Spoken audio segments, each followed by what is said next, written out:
আমি একটা প্রশ্ন নিয়ে বেশ কিছুদিন ভালো ভালো কিছু কিছু শিল্পীদের সাথে আলোচনা করতেছি, কিন্তু আমার কাছে এই জবাবটা সঠিক মনে হয় না। ওনারা যা বুঝাইতেছে আমারে, তাহলে এই প্রশ্নটা নিয়ে দয়াল আমি একটা বেকায়দায় আছি না।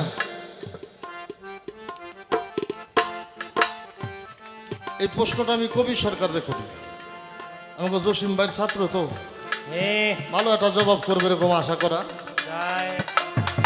যায়। পালাগুরু আর ভক্ত মঞ্চে দাঁড়াইলো, সে তার মতো যা আলোচনা করার করলো। কই 100 হাতে করে নিয়ে এসে মাথা নিচে করবার চাইলে আমি করবার দিলাম না।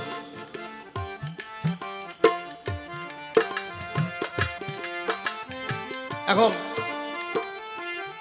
এই যে মাথা নিচে কইরা পায়ের মধ্যে চুমা দেয়, এই চুমা দিয়েই কয় যে আমি ভক্তি করলাম। আমার বিশ্বাস হয় না এটা ভক্তি। দিনদার পরহেজগার আউলে একরাম মুস্তাকিকু কদম বুসি কর্ণে মুস্তাহাব। মাহবুল হাসান দেওবন্দি সাহেব উনি বলছে কি, একজন মানুষ 5টা মানুষের পায়ের মধ্যে চুমা দিতে পারবে, সন্তান পারবে তার বাবা এবং মায়ের পায়ের মধ্যে চুমা দিতে, কি ছাত্র পারবে তার শিক্ষকের পায়ের মধ্যে চুমা দিতে, নেককার বাদশা হইলে পূজাগণ তার পায়ের মধ্যে চুমা দিতে পারবে, স্ত্রী ভাবাবেগে স্বামীর পায়ের মধ্যে চুমা দিতে পারবে, একজন আশেক তার মাশেকের পায়ের মধ্যে চুমা দিতে পারবে। এটা কি মুস্তাহাব, এটা কদম বুসি। এর দলিলটা কোরআন শরীফের মধ্যে আছে, আছে কিনা? সূরা ইউসুফের মধ্যে আছে তো। এইটা হলো কদম বুসি। এটা করে তোমরা ভক্তি খাও, আমার এটা বিশ্বাস না। আসলে ভক্তি কি?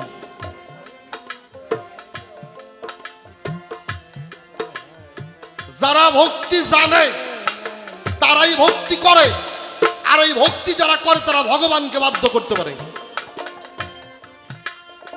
কি? আর যে ভক্তি জানে না, যার ভক্তি নাই, সে পৃথিবীর যত কর্ম যত সাধনাই করুক, সে তার ভগবানকে বাধিত করতে পারবে না। খালি খারাইয়া ভক্তি দেখ কি, আর এটা কেমবা করে করা লাগে। আজকে একটু কইরা দেখাই থিয়ে যাবা, তুমি তার ভক্তি না দিয়ে ভক্তও নাই। কি পালাটা ভক্তের নিচে না? ভক্তি না দিয়ে তোর ভক্ত হও নাই। এই ভক্তিটা কেমবা করে করছ, কইরা দেখাই থিয়ে যাইবা। যারা গান শোনার জন্য আসছে, আমি চাই তোমার মধ্য দিয়ে তারা প্রত্যেকেই যেন এই ভক্তির জোরে ভগবানকে বাঁধতে পারে। খালি একটা কথার জবাব দিবে, তারপরে আর একটা গান শুনলাম, তোমায় না দেখলে হৃদয়ের জ্বালা বারে, দয়াল চান রে একবার এইসব দেও দেখা। দয়াল চান আমারে, আমি কি মরছি নাকি? হ্যাঁ, আমি তাজা দয়াল তোমার সামনে খারাই খারাই গান গাইতেছি, কথা কইতেছি, আমি তোমার গান শুনতেছি, আর তুমি আরে মরা দয়াল নিয়ে সিগির পারতেছ। কারণটা কি? আমার কথাই কিন্তু রাগ করেন না। প্রকৃত পক্ষে একটা ভক্তের কাছে মুর্শিদ যেখানে যে হালে যেভাবেই থাকুক জিন্দা। আর মুর্শিদ নিয়ে যদি কেউ মরা চিন্তা করে, ওর কাছে ওর মুর্শিদ তো মরছে, তার চাইতে বড় বড় মরামর জৈতি।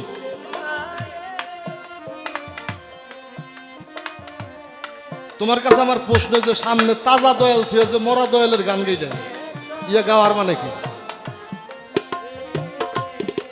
এই দুইটা কথা তোমার কাছে। আর এই সারা বাংলাদেশ জুড়ে প্রশ্ন করে উত্তর বুঝ পায় না, সেইটা আমার কাছে হইল।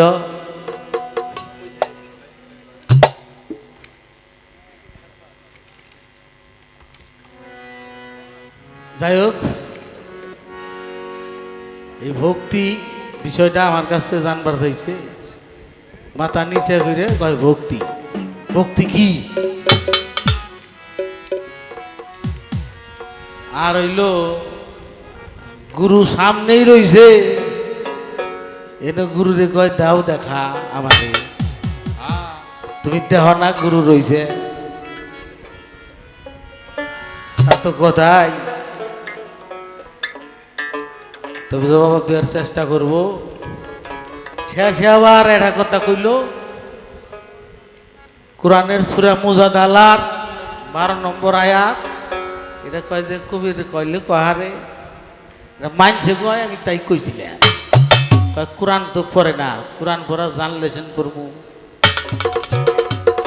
শিখছি গান, আমি তো কোরআন শিখি নাই। তবে এটা বেজাল লাগছে যে রাসূলের কাছে যদি কেউ নিতান্তই দেখা করতে যাও, তাইলে সাদাকা প্রদান করো। পীর, নবী, রাসূল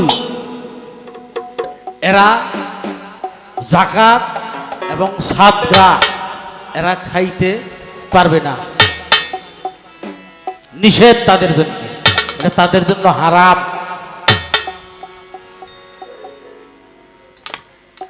প্রমাণ,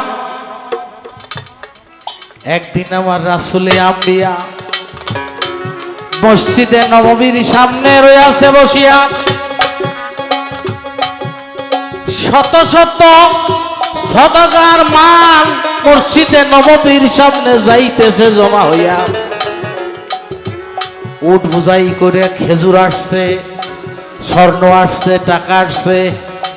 হাসান হুসাইন দুই ভাই ছোট দৌড়াইয়া গেছে নানার কুলে খেজুরের স্তূপ থেকে একখানা খেজুর আমার হুসেন টপ কইরা মুখে দিছে। হুসেন আলাইহিস সালাম একটা খেজুর মুখে দিছে, দৌড়াইয়া রাসূল সাল্লাল্লাহু আলাইহি ওয়াসাল্লাম আইসা এই গলার থেকে ধাক্কা দিয়া বাইর কইরা ফেলাই দিছে। কই না না ভাই, এইটা তোমার খাওয়া যাবে না, কারণ এটা সদকা।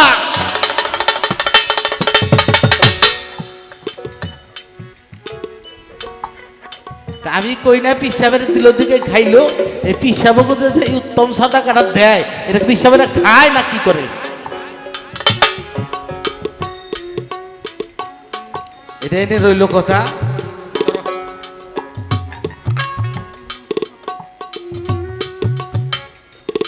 এবার কথার ভেজাল মাইরে নই, তারপরে আমি প্রশ্নবাদী করমুনি। এই যে ভক্তি, ভক্তি হলো সংস্কৃত ভাষা।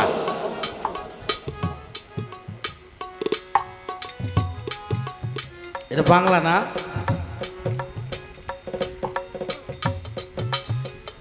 এই সংস্কৃত ভাষায় যে নববিধা ভক্তি কয়, এই ভক্তিগুলো কিভাবে হয় এইটার একটা ব্যাখ্যা আমি সংস্কৃত কিতাব থেকেই দিতেছি। এক হইল দয়ালের নাম, ঈশ্বরের নাম, গুরু নাম ভক্তি ভরে শ্রবণ করা, মনোযোগ দিয়া কেউ যদি জপে তা শোনা। দুই হইল গুরু নাম গুণ লীলা ভক্তি ভরে নিজের মুখেই তাহা উচ্চারণ করা, নিজের মুখেই তাহা উচ্চারণ করা। তিন হইল সব সময় দয়ালের নাম, মওলার নাম স্মরণ ও রূপ হৃদয়ে ধারণ করা, নাম এবং রূপ হৃদয়ে ধারণ করা। এটা হলো তিন। চার হইল দয়ালের পদযুগল চুম্বন করা, সেবন করা, তাহার চরণেই নিজেকে মনে করা আমি তার চরণেই লুটিয়ে থাকি। পাঁচ হইল শাস্ত্রীয় বিধি নিয়ম মেনে ভক্তি ভরে দয়ালের পূজা করা, দয়ালের ভজন করা। ছয় হইল সনাতন ধর্মের কথা, দয়াল ঈশ্বরকে প্রণাম করা।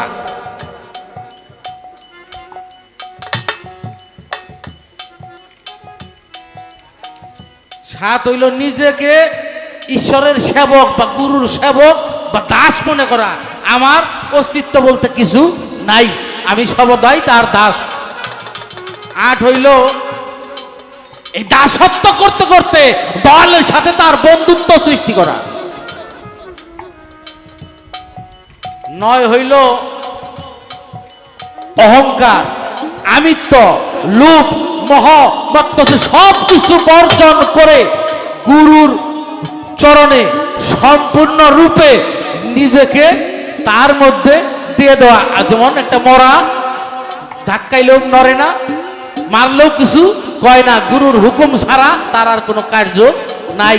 মুখে কইলাম কিন্তু বাস্তবায়ন করা, বাতেন সরকার যে বলছে এটা অরিজিনালি এই বাস্তবায়ন করা অত সহজ না। এই হইল নববিধা ভক্তি অর্জন করা। এই কর্মগুলা দিয়া এই নববিধা ভক্তি অর্জন করা যায়। গুরুর সাথে যদি একদিনও দেখা সাক্ষাৎ না হয় তাই বলে যে তার সাথে ভক্তি হয় না তা না। পাগল ওয়াসকরণীর সাথে আমার দয়াল নবীর একদিনেরও সাক্ষাৎ হইল না। নবীর জন্য পাগল ওয়াসকরণী সদাই থাকতেন দিওয়ানা। পাগলের জন্য নবী দেওয়ানা হইয়া নিজের বুকের কাপড় খুইলা দিয়া গো, পাগলের নিঃশ্বাস পাগলের শ্বাস প্রশ্বাস বুকেতে লইতেন গো লাগাইয়া। এটা হলো ভক্তি প্রেম। বলার চেষ্টা করলাম। এখন হইল এই যে থাকতেই যে তুমি কইতেছ কই রইলা দেখলা না,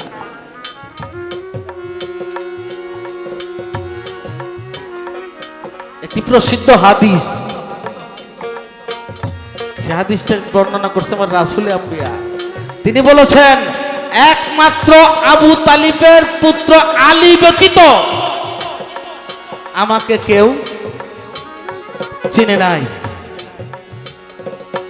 আমাকে কেউ দেখে নাই। দেখে নাই তাহলে সেই দেখাই দেখে না। ও দয়াল, আমি তোমাকে সেই রূপে দেখতে চাই যেই রূপ দেখলে আমার আর কোনো কিছু দেখার আকাঙ্ক্ষা থাকে না। আমি যেন তোমাকে সেই পরম দয়াল রূপে আমি তোমাকে দেখতে পাই। এই জন্য বলছি দয়াল সেই রূপে সেটা একটা বার দেখা যাও। সেটা এই রূপ না, হয়তো তোমার এই রূপই সেই রূপ, কিন্তু সেটা আমার ভিতরে অনুধাবন হয় না। আমার ভিতরে যেন অনুধাবন হয় যে এই রূপটাই আমার সেই রূপ। এই জন্য আমি এই গানটা করছি, চেষ্টা করলাম আমার দয়ালের কথার জবাব দেওয়ার জন্য। তবে এইবার একেবারে ভক্তের থেকে একটা গান করব।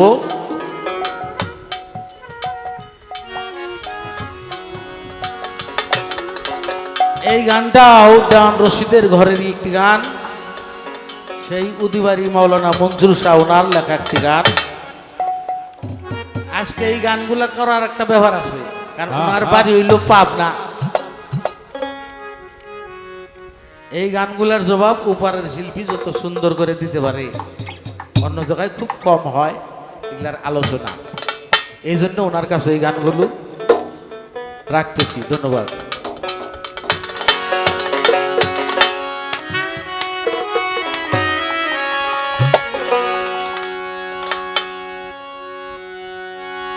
मोती मूंगा पैदा जाते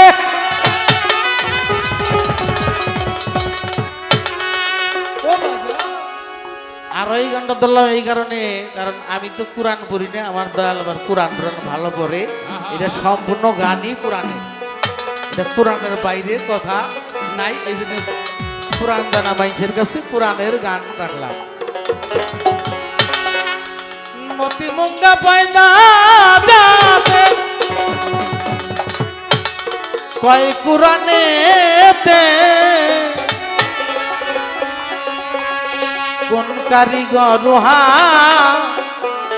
তৈয়ার করতেছে,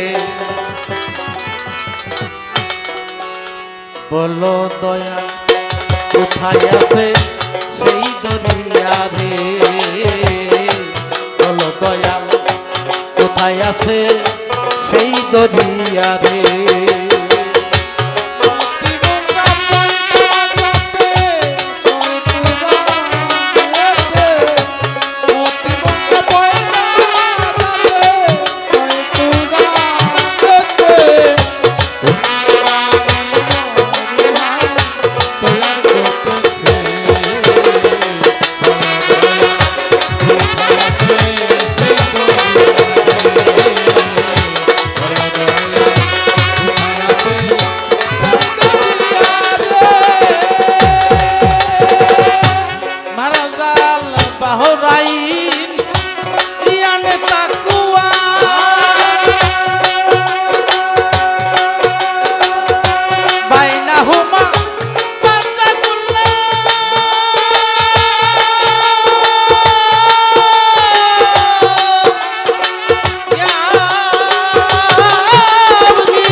পাক কুরআন পাকে কয়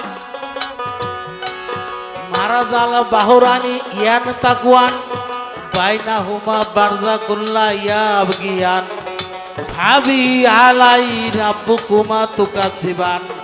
আমি দুটি দরিয়া সমভাবে প্রবাহিত করি, একটার পানি আর একটার মধ্যে মিশে না, তার তলদেশে তৈরি হয় মুক্তা এবং প্রবাল।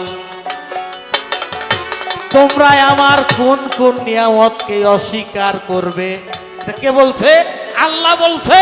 তাহলে এই যে একটার পানি আর একটার মধ্যে মিশে না, যাহা আছে বিশ্ব ব্রহ্মাণ্ডে, তা আছে আমার এই দেহ ভাণ্ডে। দরিয়া কিন্তু দুইটা কইছে, তিনটা না। দরিয়া বলছে দুইটা। আমি প্রশ্ন করছি এটা দু এক জায়গায়, নিচে নিয়ে জায়গা তিন দরিয়া দেখায়, কিন্তু আমার কথা হলো দরিয়া দুইটা, একটার পানি আর একটার পানিতে মিশে না। সেই দরিয়া কোথায়? যার তলদেশে মতি মুঙ্গা পয়দা হয়, সেই সন্ধান আমি চাই।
আছে রে বল দয়াল কোথায় আছে সেই দরিয়া রে বল দয়াল কোথায় আছে সেই দরিয়া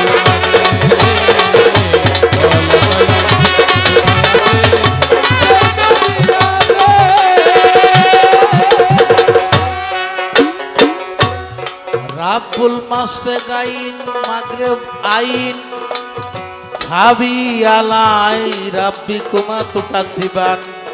আল্লাহ বলেন আমি দুটি উদয়াচল, দুটি অস্তচলের মালিক। আমার কোন কোন বিষয় তোমরা অস্বীকার করবে? উদয়াচল হইল পূর্ব, যেই দিক থেকে সূর্য উঠে। অস্তাচল হইল যেই দিক দিয়ে সূর্য ডুবে। তাহলে সাইডে পশ্চিম কোনটা? এটা তাহলে এই একটা পশ্চিম পাইলাম, একটা পূব পাইলাম। আল্লাহ কুরআনে বলছে পূর্বও দুইটা, পশ্চিমও দুইটা। এই আর একটা পূর্ব পশ্চিম কোণে আল্লাহ কি অবশ্যই সত্য বলছে নাকি কুরআনের মধ্যে কোনো ভুল আছে? তাহলে আর একটা পূর্ব পশ্চিম, সেটা কোন জায়গায়? সেইটার সূর্য কিবা করে উঠে কিবা করে ডুবে। বল দয়াল কোথায় আছে সেই দরিয়া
শুধাইলে পশ্চিম দেখাই পশ্চিমে, তথাই গিয়া জিগাইলে বলে যাও অগ্রেতে। আমি দিকে রওনা দিলাম, যাইতে যাইতে মক্কা শরীফ পৌঁছাইলাম, যদি বলি পশ্চিম কবি বলি সামনে যাই, তাই কব না? তা আমি তো নগণ্য ভক্ত, একজন ভক্তের এই পশ্চিমের শেষ সীমানা কোথায়, এটা যেন একটু দয়াল নির্ণয় করে দেয়, এটাই তোমার শেষ সীমানা, তোমার এর বাইরে আর যাওয়া লাগবে না।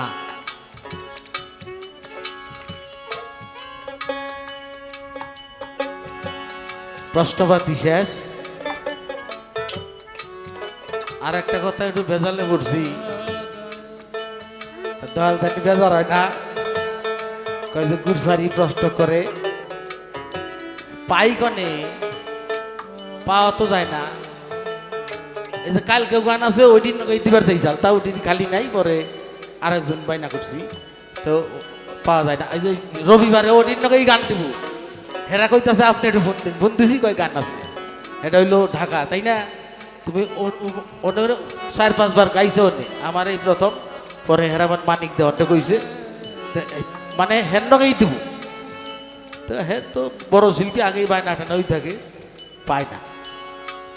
তা আমার কাছে একটা বেজার লাগলো, উনি বড় পীর যে 6টা কুকুর মসজিদে রাইখা, উনি বাড়িতে রাইখা মসজিদে নামাজ পড়া গেলো, এটা ভালো, এটা তিনি পাড়াই করছে, আমাকে কুকুর তার থইয়া যায় না, নগেই যায়। আমার যে বিষয়টা হলো, উনি যে বড় পীর,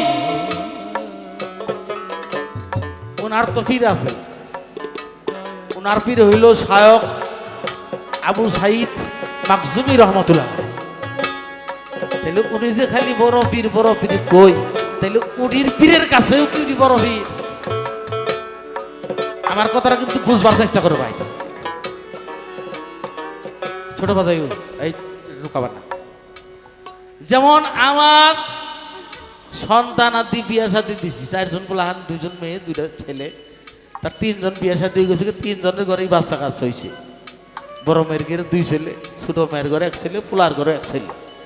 তাইলে এখন আমাকে মা ডাক দেয়, কয় গেদা গানে যাওয়া, আমার মেয়ের আসে। তাইলে আমি মার কাছে বড় না, প্রত্যেকটা সন্তান তার বাবা মার কাছে গেদাই থাকে, থাকে না? থাকে কি না? আমি দেখছি বাতেন সরকারের মায়ের সাথেও তো আমি বসছি, দেখছি, আমি গেদা ছাড়া কোনো কথা শুনি নাই, গেদাকে এই ডাক দিচ্ছে বাতেন সরকার। তাহলে এটা মায়ের কাছে বাবার কাছে সন্তান গেদাই থাকে, বড় পীর, তাতে আমার কোনো সন্দেহ নাই। আমি খালি জানতে চাই উনি কি উনার পীরের কাছেও বড় পীর? যদি বড় পীরের কাছেও বড় পীর হয়ে থাকে, তাহলে পীরের চাইতে কি তিনি বড়, বা পীরের কাছে যে বড় পীর কিভাবে হইল? আর যদি পীরের কাছে বড় পীর না হয়ে থাকে, তাহলে তো এটা আলাদা বিষয়, কিন্তু পীরের কাছেও যদি তিনি বড় পীর হয়ে থাকে, সেটা কিভাবে পীরের কাছেও তিনি বড় পীর হইল?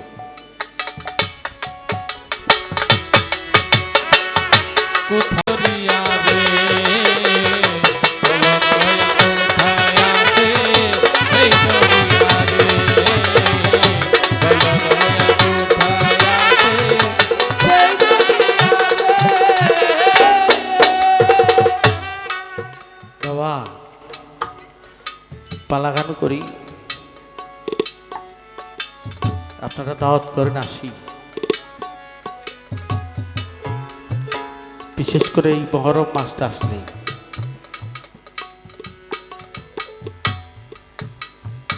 ধর্মকর্ম তো হয় না। যখন আমার এই হুসেনের বিষয়গুলো পড়ি, বাবা, একটা এসে টেলিভিশনে কারবালা কাহিনী, একটা সিনেমা আকারে ইরাক থেকে বানিয়ে এটা টিভিতে চালাইছে, এটা আমি বহুদিন দেখছি।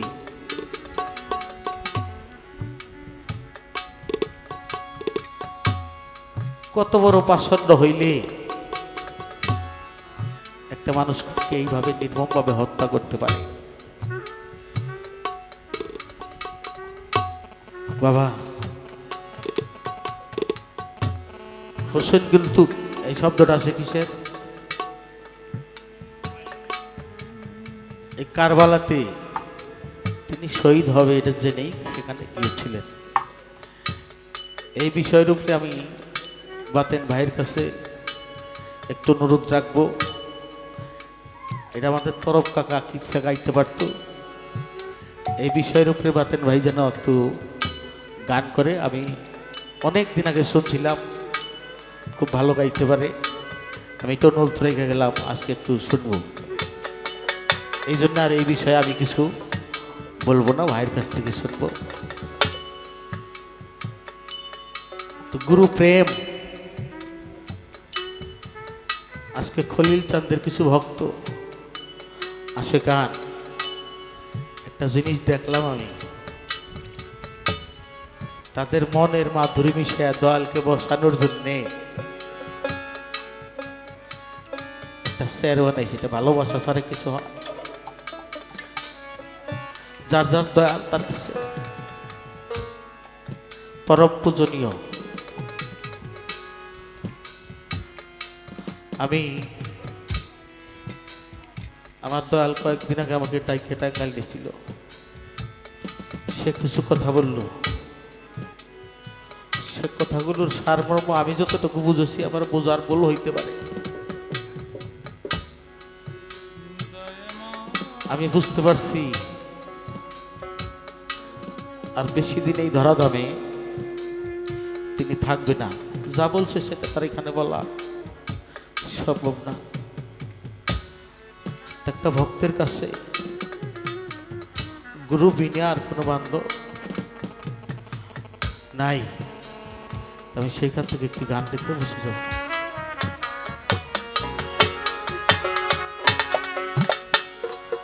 তুমি বিনে দরদি আমার নাই রে,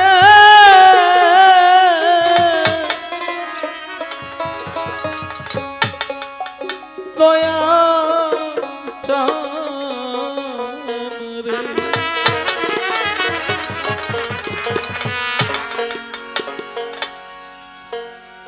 ওরে বান্ধব তুমি বিনে ভক্তে কেহ না, আমার কেহ না, আমার কেহ নাই রে শামচল খলিল চাঁদে তুই বিনে ভক্তে কেহ না, আমার কেহ না, আমার কেহ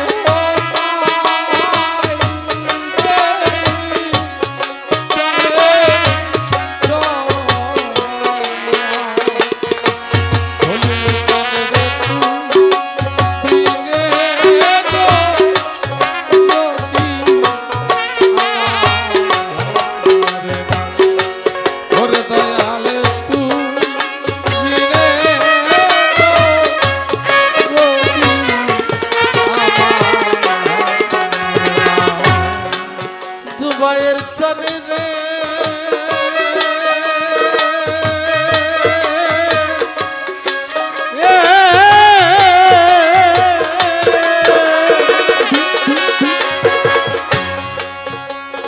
আমি জানে বলি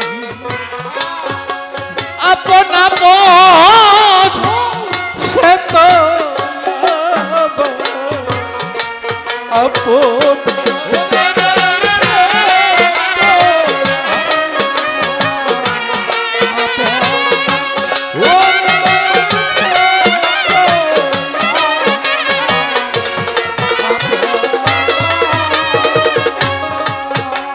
খলিল চাঁদ রে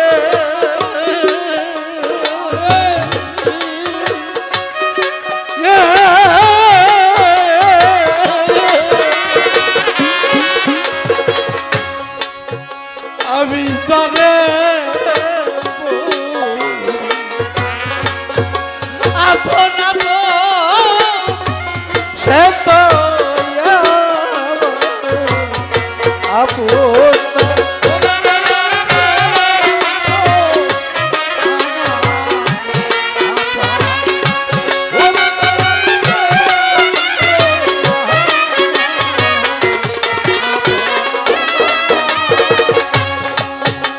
তুমি বিনে এই সংসারে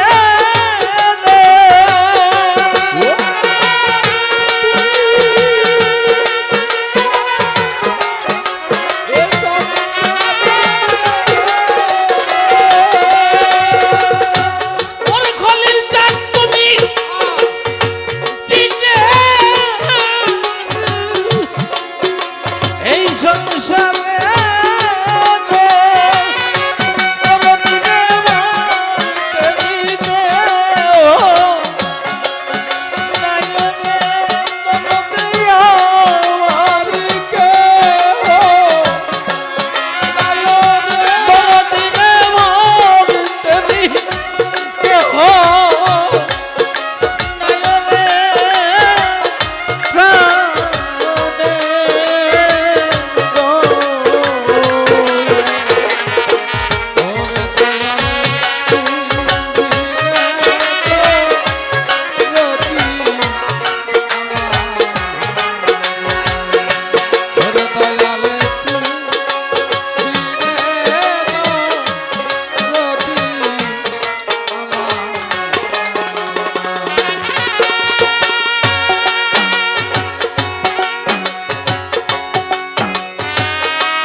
আমি যারে বলি আপন আপন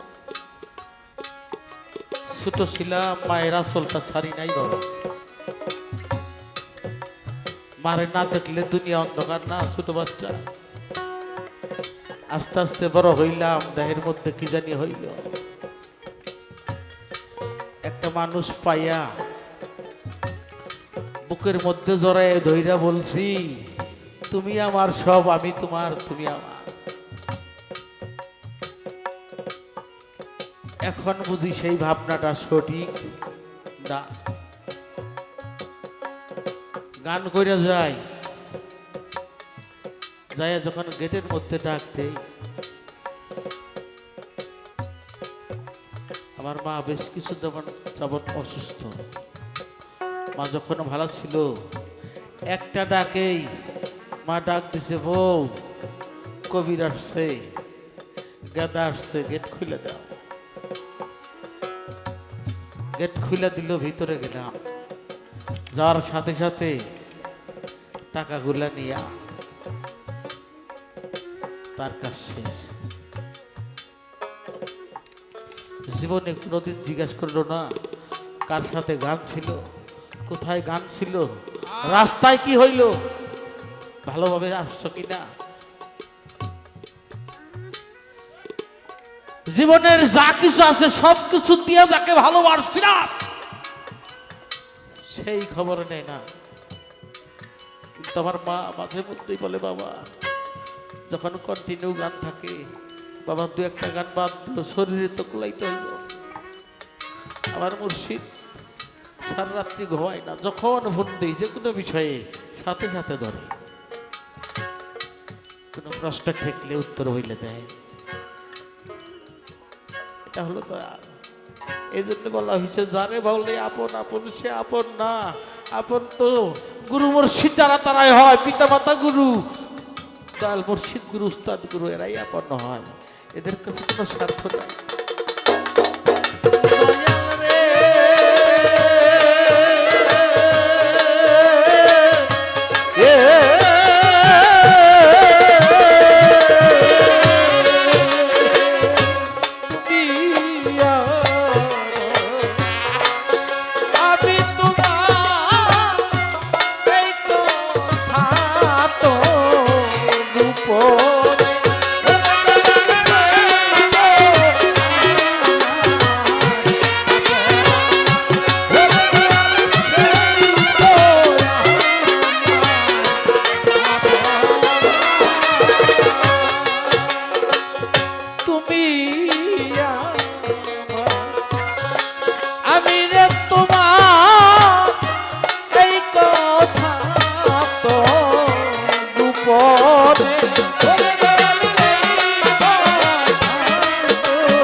দনতি আমার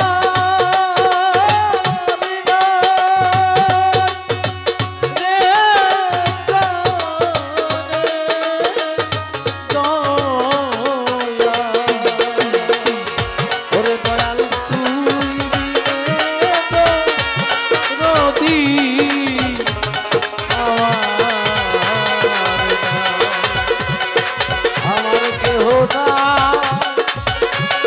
আমার কেহ নাই রে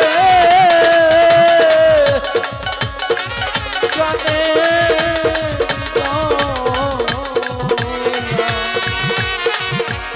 ওরে বান্ধব তুই বিনে নদী জগতে